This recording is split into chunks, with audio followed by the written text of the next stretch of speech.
Aloha world. Starting off the new year, January 2026, with going through our January 2026 issue of Kavaiola. And with the anniversary of the overthrow of the Hawaiian Kingdom coming up, I'm going to start it off with this article titled Loyal to the Crown. Many non-Hawaiian royalists stood alongside Kanaka Mo'ole to support Queen Liliuokalani after the overthrow by Adam Camp. The Hawaiian kingdom that Queen Liliuokalani inherited was a constitutional monarchy grounded in centuries of indigenous governments and hybridized with the political vocabulary of the 19th century world. It operates with responsibility as a governing ethic alongside treaties, constitutions, and the law of nations.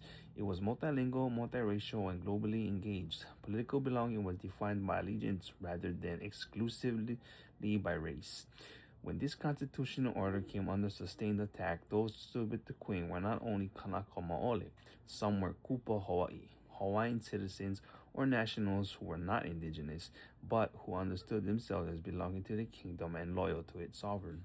Like their Kanaka Maoli counterparts, these royalists were subject to the Republic of Hawaii's surveillance apparatus, including a network of spies known as the Specials, overseen by Marshal Edward Griffin Hitchcock.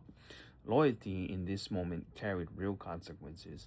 One of the most prominent non-Kanaka Maoli royalists was Paul Newman, a German Jewish attorney. Newman served as Attorney General under King Kalakaua and later became Queen Liliuokalani's legal counsel and confidant. He assisted the Queen in drafting the proposed 1893 Constitution and following the overthrow traveled to Washington, D.C. to argue for her restoration at a time when the United States was moving decisively toward overseas empire. When these efforts failed and the Queen was placed on trial by the Republic's military tribunal in 1895, it was Newman who stood beside her as her attorney. He was publicly mocked in the press and subjected to personal attacks, yet he remained loyal out of deep respect for the Queen and his adopted country. Royalist resistance also took place beyond courtrooms and legislatures. George Lycurgus, a Greek immigrant and hotelier, ran the San Sushi Hotel at Waikiki, which became known as a gathering place for royalists opposed to the Republic. After the 1895 uprising, Lycurgus was arrested and jailed for treason. Rather than retreat into silence, he later embraced the label Jailbird of 1895 and organized reunions among former prisoners as a public reminder that imprisonment had not broken their political convictions. While the 1895 uprising was led by Kanaka Mo'ole, non-Hawaiians also participated and were captured and jailed. William H. Rickard, a planter of British patronage, assisted with logistics and planning. Charles Creighton, an Irish lawyer born in New Zealand who had served under Queen Liliuokalani, also took part. After his arrest, Creighton was placed in isolated confinement. He and 11 other non-Hawaiians were ultimately deported by the Republic of Hawaii, a reminder that dissent was treated as a crime regardless of origin. People were guided by different motivations. Some royalists held paternalistic views toward Kanaka Maoli.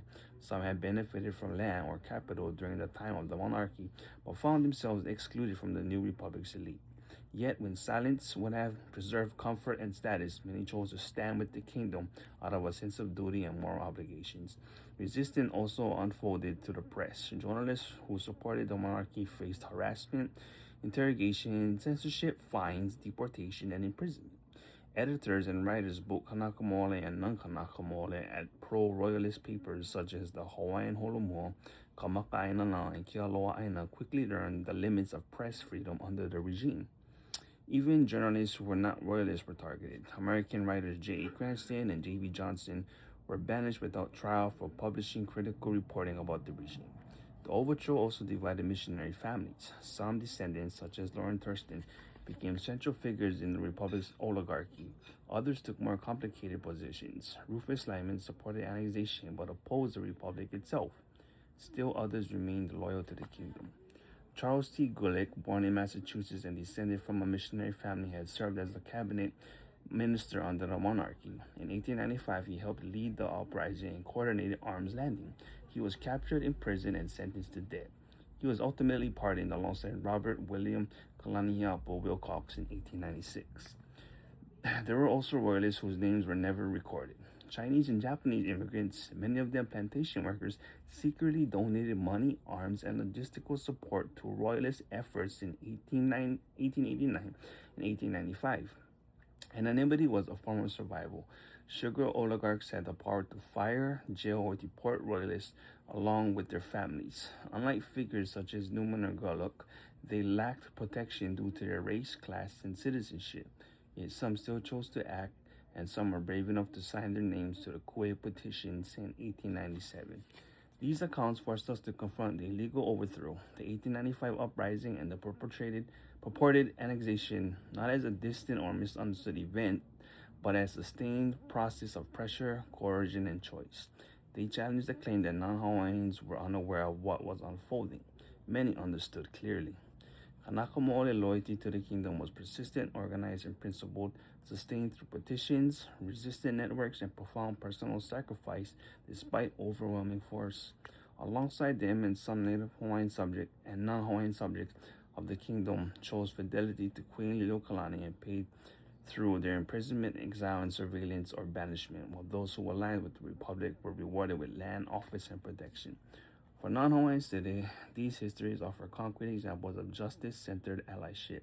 They show that solidarity is neither symbolic nor self-congratulatory. It is collective work that confronts unequal power, redistributes risk, and commits to sharing political and material burdens alongside Kanaka Mo'ole in the ongoing struggle to reclaim Ea, or sovereignty. All right, guys.